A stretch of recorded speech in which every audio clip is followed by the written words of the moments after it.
नमस्कार सभी दर्शकों से।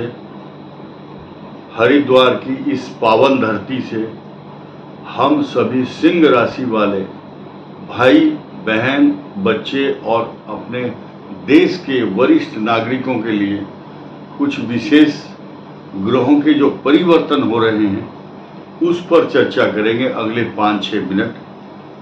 आशा करता हूं कि आप इस बातों को सुनकर जरूर लाभ उठाएंगे और ये जो वीडियो है वो इतना महत्वपूर्ण होने वाला है क्योंकि अगले कुछ दिनों में कुछ बड़े बड़े और खास परिवर्तन जिनको लोग आराम से नजरअंदाज कर देते हैं उनको सुनना इतना आवश्यक है क्योंकि छोटा सा ग्रह भी आपकी किस्मत के सितारे खोल सकता है और सफलता के द्वार भी खोलता है। और जिस कंडीशन में अभी तक सिंह राशि को टॉर्चर करने वाले ग्रह चल रहे थे उन पर क्या सकारात्मक प्रभाव पड़ने वाला है ये तो मानकर चलिए कुछ अच्छी बात ही सुनने को मिलेगी। लेकिन खास तौर से वो एम अक्षर एम जिनका नाम हिंदी में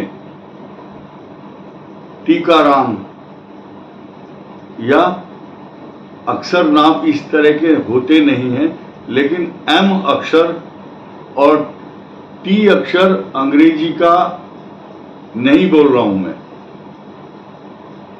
लेकिन टीकाराम को अगर लिखेंगे तो TIKA टीका, लेकिन वो सिंह राशि है। लेकिन टी से जो नाम है अगर त्रिलोक है वो तुला राशि में चला जाएगा। हम फिलहाल बात कर रहे हैं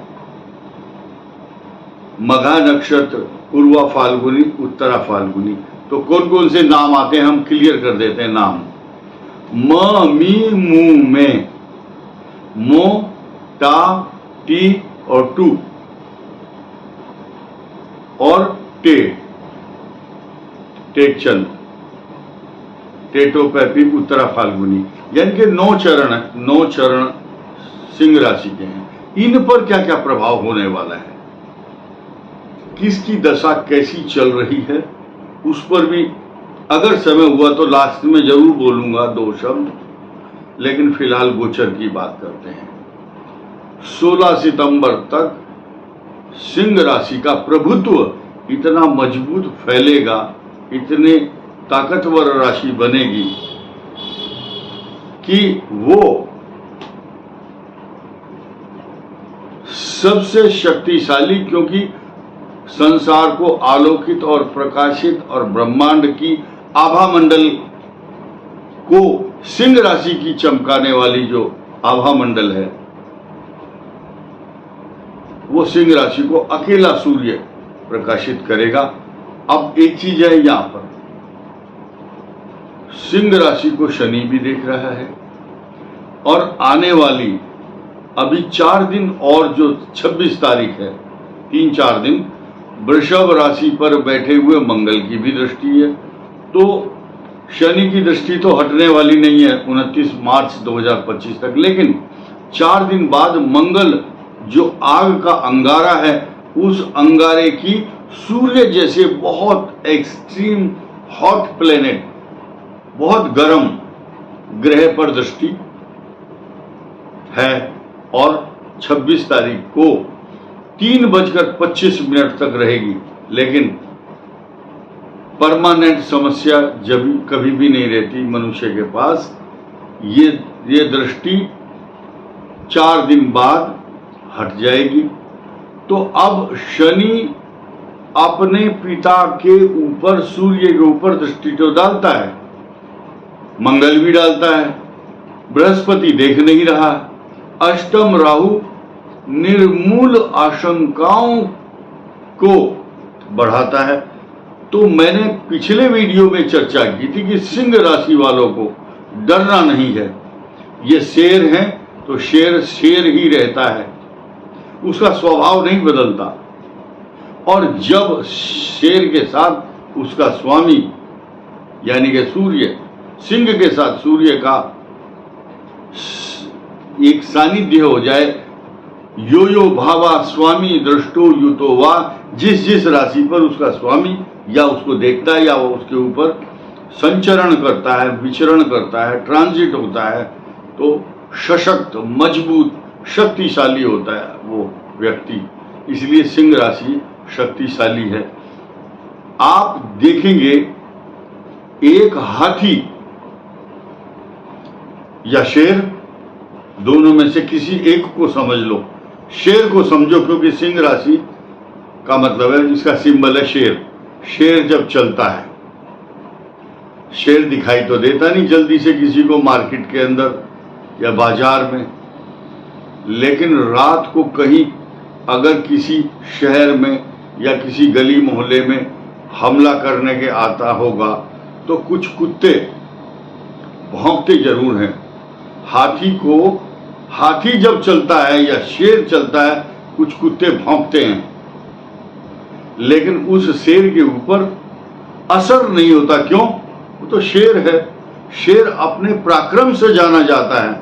वहां इलेक्शन नहीं होता जंगल में कि इसको राजा बनाओ। शेर का चूंकि उसका सिंह का, उसका पुरुषार्थ, उसका पराक्रम, उसका भय, उसकी शक्ति ही उसको सेलेक्ट करती है कि वो राजा है। ठीक इसी प्रकार शनि की दृष्टि कुछ समय के लिए उसके आभा मंडल को, थोड़ी देर के लिए आपकी कंसिस्टेंसी को दाएं बाएं तो कर सकती है, या मंगल आपको थोड़ी देर के लिए टॉर्चर कर सकता है, या छोटी छोटी समस्याएं। आप ऐसे समझिए, आप गाड़ी लेके जा रहे हैं, आप रात का समय बहुत तेज लाइट जला करके कोई आ रहा है, 1 सेकंड के लिए बराबर उसे निकल जाएगा, लेकिन आपको नुकसान नहीं पहुंचाएगा, क्योंकि आपकी सतर्कता करने के लिए आपको सचेत और शक्तिशाली और मजबूत, पल्लवित, पुष्पित, सिंचित और पोषित, प्रफुल्लित करने के लिए सूर्य अकेला ही काफी है। और आनंदित करने वाले जो शब्द हैं वो अब सुनने को मिलेंगे। सिंह राशि के भाग्य स्थान का स्वामी मंगल होता है, और मंगल आपका शुभ और मंगल करने के लिए 26 तारीख को 3:25 पर आपको इतनी बड़ी शक्ति, ताकत, ऑक्सीजन, आपको पराक्रम और साहस, आपको सम्मान, रेस्पेक्ट के साथ धन, दौलत, पैसा भी देगा। इस बात को तो आप निश्चित मानकर चलिए। और साथ ही साथ 10वें भाव में चल रहे केंद्र में जो बृहस्पति हैं, उनकी राशि आपके अष्टम में जरूर है, लेकिन बृहस्पति केंद्र में बैठकर मजबूत होता है। मैंने एक छोटा सा शब्द कहा था कि महादशाओं पर चर्चा करेंगे कि सिंह राशि के मघा नक्षत्र, पूर्वा फाल्गुनी और उत्तरा फाल्गुनी, आप लोगों की जो दशाएं हैं उस पर थोड़ा सा चर्चा कर लेते हैं। जो उन लोगों पर चर्चा करेंगे जो लोग 25 साल से उम्र दराज लोग, यानी कि 25 साल की उम्र के लोग हैं, खास तौर से उनकी जो दशाएं हैं, शुक्र, सूर्य की दशा अच्छी है क्योंकि आपकी राशि का स्वामी है। शुक्र आपको धन, दौलत, पैसा, मान सम्मान, नौकरी, रेस्पेक्ट के साथ इंक्रीमेंट, मान सम्मान देगा। राहु से डरने की जरूरत नहीं है, राहु की भी चर्चा मैं अभी करूंगा। लेकिन अब जो सूर्य और चंद्र मंगल की महादशाएं आपके लिए वरदान बनेगी। निर्मूल आशंकाओं से मत डरो। चंद्र, मंगल, राहु, बृहस्पति और शनि रोग कारक दशा होती है। लेकिन अब हम थोड़ी सी चर्चा इस बात की कर लेते हैं कि सिंह राशि के जो भाई बहन, बच्चे, छात्र, जातक, सीनियर सिटीजन और अपने किसान भाई, अभी आज कई किसान भाइयों का भी मैसेज आया था, हमारी धान की कुछ खेती है उस पर बुरा असर पड़ा है। धान की खेती खराब हो गई है। मुझे दुख है इस बात का। और हमारे जवान हो, चाहे किसान हो, चाहे छात्र हो, और चाहे हमारी बहनें और युवा वर्ग जो टेक्नोक्रेट्स, ब्यूरोक्रेट्स, पुलिस अधिकारी और सेना के जवान हैं, सबको यही मैसेज दूंगा कि अष्टम भाव में आपका राहु जरूर चल रहा है। राहु कोई खगोलीय पिंड नहीं है, राहु कोई ग्रह नहीं है, ये छाया ग्रह है, इसका कोई अस्तित्व नहीं होता, ये भ्रम पैदा करता है। और मेरे बहुत सारे भाई बहन, जवान, इष्ट मित्र, अधिकारी और वे भारत के और विदेश के लोग, वो इस बात से आशंकित और डरे हुए हैं कि राहु अनिष्ट कर सकता। मैं एक चुनौतीपूर्ण बात कहना चाहता हूं, गारंटी के साथ, कि आपको किसी भी बीमारी से, आशंका से बिल्कुल नहीं डरना है। कंफर्म समझिए, क्योंकि राहु केवल छाया ग्रह कुछ दिन के लिए आशंकित करता है, डराता है। और जब आप अपना कोई मेडिकल चेकअप या लिपिड प्रोफाइल या कोई भी बीमारी की टेस्टिंग कराते हैं, बाद में 100% निगेटिव रिपोर्ट आएगी। लिख करके दे रहा हूं इस बात को, या घोषणा करता हूं। तो आपको डरने की आवश्यकता नहीं है।